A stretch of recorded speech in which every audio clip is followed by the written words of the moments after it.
Well, thank you all for being here today, and I want to thank Leader McCarthy for his support in this effort and the defense of our institution. Thank the ranking member for his leadership on the committee. We're making a simple request today that Democrats protect the integrity of the House of Representatives and refer Michael Cohen to the Department of Justice for perjury. Why is this controversial? Michael Cohen swore under oath to tell the truth before the House Oversight Committee, but he lied, and multiple times. Ranking Member Jordan and the rest of us warned the Democrats that we couldn't trust a man who was going to jail for lying to Congress. That's just common sense. We warned the Democrats that it would be foolish to fall into his trap, but they couldn't help themselves. They took the bait, hook, line, and sinker. Chairman Cummings promised the American people that if Michael Cohen lied, he'd hold him accountable. And I quote, nail him to the cross, end quote. But 43 days later, and nothing from Chairman Cummings. Why hasn't the chairman acted? Doesn't he want to protect the integrity of his committee? His inaction and the inaction of House Democrats only encourages future witnesses to lie to us. Democrats claim that they want to get to the truth, but it appears they're perfectly okay with witnesses lying to them as long as it supports their anti-Trump agenda. If the Democrat leadership won't take action on their own, at the very least they should permit a vote on the floor and allow this resolution to refer Cohen to the DOJ. Let's have a debate, then let's let the members decide. That's how the House is supposed to operate. I want to thank Leader McCarthy for his leadership. You heard it earlier today, the contrast between what he is pushing, the people's agenda, and what Speaker Pelosi is pushing, 2020 talking points. And I want to thank our ranking member for the committee, his leadership, his direction, and his drive to get to the truth. I want to thank the other members and the members of the press who are here. It's time for us to defend the integrity of our institution. Thank you. I'll be followed by Leader McCarthy. Good afternoon. I want to thank Congressman Green, not only for his work on this, but his service to the nation. He has a long history of standing up what's right for this country. It was somewhat ironic that when it came to the announcement of the first hearing of a first witness of the Democrat majority, that they would pick somebody who was going to jail for lying. Before this man, Mr. Cohen, even raised his right hand to swear he'd already lied. That is why Chairman Cummings numerous times warned the witness. Just as Congressman Green said. Numerous times. Chairman Cummings said that he would be the first to refer him to the Department of Justice if he lied. There's not one person in America that does not understand Michael Cohen lied that day. He didn't lie once, he lied 7 times. I respect Chairman Cummings. I respect him based upon my working with him through the years. I do not understand 42 days later why he didn't keep his word. I do not understand when we asked after this had taken place, would you refer him? It's not that we asked him to do something he said he would not do. He made a promise, not to those in the room, but to all of America. It comes to the integrity of this House. This is not a partisan issue. This is about, will you keep your word? We know Michael Cohen would not. We know the chairman said he would be the first to refer. That's why we waited. That's why we gave them the ability to do what they said they would do, to do what was right. But I want to thank the ranking member, Jim Jordan, for helping lead this, for being patient, for trying to work with the chairman, to hold him to his own word. But today, we have filed this. We will give the entire body an opportunity to do what they said they would do. It's not about this one situation. It's about the integrity of this House, and more importantly, what's the integrity of their majority. I now would like to yield to our whip, Steve Scalise. Thank you, Kevin. You know, we were all incredibly surprised when the majority announced that their very first witness would be someone who has already pled guilty to lying to Congress. It was almost laughable, but it was clear they wanted to create a media circus. And they got their media circus. But in their rush to get their media circus, they also created a situation where they've themselves hurt the integrity of the very institution that they're now in charge of. Speaker Pelosi ought to be outraged. Chairman Cummings ought to be outraged that the very first witness they brought to testify before Congress not only was somebody who already pled guilty to lying to Congress, but then in that very hearing lied to Congress again. Where is the outrage? Why isn't Chairman Cummings the most outraged, as he promised during that hearing, that he'd nail him to the cross if he lied? And Cohen lied over and over. This ought to be investigated by the Justice Department. Chairman Cummings ought to be leading the charge to refer this to justice for prosecution. We ultimately need to uphold the rule of law. And yet here you've got a situation, as this entire committee, led by Jim Jordan on our side, has stood together and said, it's time that we stand up for the integrity of the institution and of this committee, even if the leaders on the Democrat side won't. They ought to be outraged that their star witness, this was the person they invited, came to Congress already pleading guilty to lying to Congress, and then right in front of their faces, diminishing their own integrity, lied to Congress again. They ought to be the most outraged. We're outraged because it happened. All of the American people who watched were outraged. Sure, they got a media circus, but they also got to witness somebody holding up their right hand and then lying to this great institution that deserves the integrity and the respect that all of the American people entrust it with. So it's time that they stand up for the integrity of this institution and for the rule of law. And we're calling on Chairman Cummings. 42 days is long enough. He might not be willing to take action. Maybe they're not outraged, but we are, and we're going to take action. So with that, turn it over to our conference chair, Liz Cheney. Thank you. Thank you very much. I want to thank my colleague, Mark Green, for bringing this bill forward, and our ranking members, Mr. Jordan and Mr. Meadows, and all of my colleagues on the committee.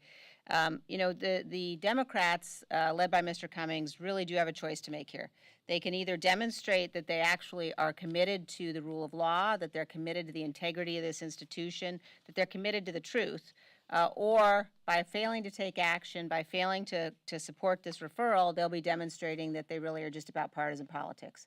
Now, we have watched the Democrats again and again and again since they've taken the majority demonstrate that they are engaged in a partisan attack, a partisan level of negotiations, launching investigations, putting all of their hopes in things like the Mueller report, and then realizing that what they said was there wasn't there. We saw them say it again and again and again. We watched as they brought this witness, Mr. Cohen, before the committee, knowing that he had lied to Congress, as my colleague said, knowing that he was going to jail for that, and apparently being willing to completely overlook it. So now we're asking them, please join with us. If there's anything that should be bipartisan, it ought to be the support for the truth, the support for the rule of law, and the support for the integrity of this institution.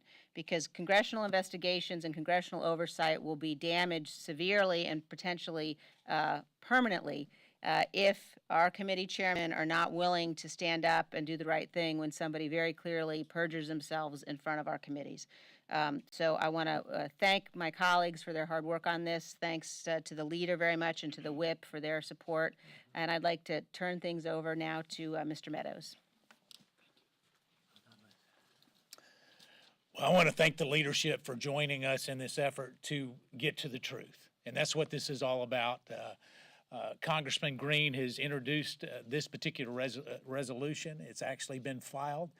But more importantly, what's going to happen now is we're going to wait for 2 weeks for the truth and for hopefully the Democrats to join us. But there will be a vote on this. Congressman Green has drafted this in a privileged manner, and when we return, hopefully we will find, as Conference Chair Cheney just said, hopefully we will see that Democrats have come together in a bipartisan way to say that we will not allow a witness to come in here and lie and lie and admit, even by his own attorney's admission, that perhaps the testimony he gave was not exactly the truth. And so we have this particular resolution that in 2 weeks we'll be having a vote on. And it will be up to Speaker Pelosi to decide on whether that's going to be a bipartisan vote, standing up for this institution, or whether it will be exercised in a privileged manner to make sure that everyone goes on record. And so I just want to thank Ranking Member Jordan for his leadership on this. He has been patient. We have given opportunity after opportunity after opportunity for this to be addressed. And the day has come that it will now be addressed. And so I yield to the Ranking Member, Mr. Jordan. Thank you. As has been said, first announced witness of the 116th Congress, Michael Cohen. First big hearing of the 116th Congress, Michael Cohen, a guy who is going to prison in 3.5 weeks for lying to Congress, comes in front of Congress, lies again at least 7 times. And because we do nothing about it, what happened last week? Michael Cohen sent a letter to Democrats. What did he say? Shazam, I found a new hard drive. If you can all help me stay out of prison, I promise I'll help you some more. I'll come in front of Congress and lie again. I mean, talk about making a mockery of the process. That's why this is so important. And as Mark just said, we have done everything we can to give the Democrats an opportunity to do the right thing, stand up for the accountability of how this institution is supposed to work, stand up for the American people. 42 days. We've sent letters to, we've done a referral to the Attorney General. We've sent a letter to Chairman Cummings. We've sent a letter to the Intel Committee, release his testimony there, because we think he said the same thing there that he said in front of our committee. So we've done everything possible. So I want to thank Mr. Green for bringing this forward. I want to thank our team on the committee who've worked on this issue and so many others. And I really want to thank our leadership team for their support, for the institution, for the truth, as Ms. Cheney said. I want to thank them for being here today. It is as basic and as simple as it gets. And all the resolution says is send the full transcript to the Attorney General. Let him see for himself that this guy came in front of Congress and did what he's done other times. He lied to us, therefore lying to the American people. That's why this is so important. We'll take a couple questions and then we'll be done. Yeah, is there a disagreement on whether Cohen lied, or is that the opposition from the Democrats? There's no disagreement. I mean, I don't think so. I just think they're not willing to do what they said they were going to do, as Leader McCarthy said. You know, I say this all the time. Why don't you just do what you said? He said it 3 times, the chairman did, right in that hearing. If you're not square with us, we're going to hold you accountable. And he certainly wasn't, without question on the White House question, seeking employment at the White House, and without question on the pardon issue. We know that what he said was false. Mr. Jordan, what do you make of Attorney General Barr saying there was spying, and he should look into this investigation in the Senate committee this morning? I say God bless him. I've been very impressed with the Attorney General. He said yesterday in the hearing in front of the Appropriations Subcommittee that he's going to go back to the beginning, back to the summer of 2016, and examine what took place. I think that's exactly what needs to happen. The American people, I think, want that to happen. We've certainly called on that for I don't know, almost 2 years, I guess. I've been very impressed with the way the Attorney General's handled himself, and I think the fact that he's going to go back and figure out what took place when this whole crazy thing got going, I think that's exactly what's needed. It's one thing for him to say that he should go back and look at things, but did he jump the gun a little bit? Well, I think his statement is consistent with documents that Jim Jordan and I have seen in private, and so his statement doesn't come as a surprise to either one of us. In fact, it's consistent with what we have long believed and have long trusted in terms of the documents we've seen. And so for him to look at it, I think is not only important because we're seeking the truth, but it's more important that we're going to hold people accountable for the actions that have taken place over the last 2 years. And so as this starts to unravel, the truth is an amazing medicine for these institutions. The Attorney General also said today that he has not seen evidence of improper spying. The documents you mentioned, do you think that constitutes evidence of improper spying? Look, the Attorney General's going to look into it. I think that's the bottom line. We're all pleased that he's going to do that, and he said he's going to go back and start from the start. Start from the summer of 2016. What we do know is that when information was taken to the FISA court, we do know that they didn't tell him who paid for the dossier. We do know that they didn't tell him that Christopher Steele had a strong bias against the president, so strong that he said he was desperate to stop Trump. And we do know that Christopher Steele at some point was terminated, and they didn't tell that to the FISA court either. So the Attorney General knows those facts, and he said he's going to start from the beginning, and I trust that he'll do the kind of investigation that we want the United States Attorney General to do. Mr. Leader, could you weigh in on this as well? This is I want my Attorney General to look at all the facts. That's exactly what he said. We just went through 22 months, $25 million. We just got an answer, and I think he wants to know, why did we spend so much time? Why did we go here? And I would like an individual, as an Attorney General, to make sure this would never happen again. I think everybody in America wants. No prejudgment, but let them look at it. Yes, sir. Just a series of questions on this, if you don't mind. Do you understand that Mr. Barr's review of these subjects is separate from the IG? Yes. Number one. Yes. Okay. Do you have any insight into the mechanics by which? I mean, I think James, the Inspector General said, and the Attorney General said that they expect the IG report to be late May, early June. This is something new. So I think this is completely separate, and I think that's appropriate. Do you have any insight into the mechanics by which Mr. Barr will conduct this? If he's appointing someone, if Mr. Huber's investigation is still active? I think those are questions for the Attorney General. And what do you expect, based on all the evidence you've amassed to date, what exactly do you think a thorough and honest investigation will find about the senior officials in the Department of Justice and the FBI? We'll leave that to the Attorney General. I would not prejudge. Let the Attorney General look at it. We have seen going on for 22 months. We've watched what people have said come out not to be true. Let them find out what's going on. Yes, sir. Mr. Leader, you spent a lot of time with the president over the weekend down to the border. Is this something that still remains on the president's mind and in private conversations? We didn't discuss this one time. We discussed the crisis at the border. Everybody in America knows there's a crisis at the border, except for the Democrat majority inside this House, even those who served in the Obama administration. Look, what we're doing today is very simple. What Congressman Green has done is took the chairman at his word. The chairman said he would be the first to refer. The reason why this hearing even took place early, because they had to get the witness before them because he was on his way to jail. Had they waited a short time later, he would have been in jail. So they had to have it early because the witness was leaving. The witness raises his hand and lies. The chairman warns him numerous times because he knows the individual that he has before him. So he makes a promise to the American public that he would be the first to refer. Jim Jordan has been patient. Jim Jordan has worked with this chairman. 42 days is patient enough. Now, Mark Green simply put something that we should not have to do. The integrity of the House should not come to this. If you were not willing to stand up to someone who lied before your committee, you should not have told the American public that. You promised them. All we're asking is do what you said you'd do. Thank you and have a good week. Thank you, sir.